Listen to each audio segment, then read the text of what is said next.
আমি বিষয়টা মানে কম বেশি কালকে রাত্রে একটা মানে মিরাজের বাপের মিরাদ মাহফিল নিয়ে একটা কথাকাটি হয় আলমের সাথে হলে আলমের ছেলেরা আজ সকালবেলা মানে আলমের ছেলে সহ আর বাইরের আমরা চিনতে পারিনি 10-12 জন মোটরসাইকেল সে আমাদের দোকানের উপর হামলা করে মুরাদের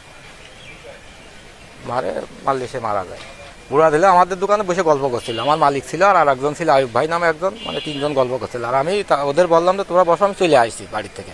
বাড়ি পৌঁছানোর সাথে সাথে হাফিজ আমার ফোন দিয়েছে, ফোন দিয়ে বললো তাড়াতাড়ি মারামারি বেরিয়ে গেছে। ধারণা করা যাচ্ছে মুরাদেরই স্বাস্থ্য ভাই ছেলে আলমের ছেলে সৌরভ সহ আর কয়েকজন ছিল, তাদের আমরা মানে সেবার চিনতে পারেন। তারা মোটরসাইকেল আমাদের দোকানের সামনে ফেলে দিয়ে গেছে, ওইটা হয়তো এই করলেই পাওয়া যাবে।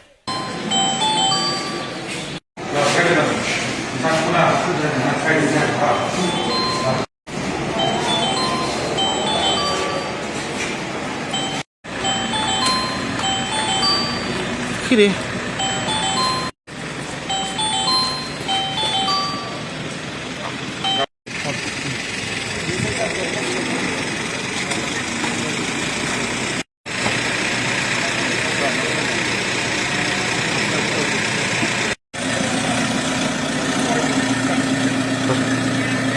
এই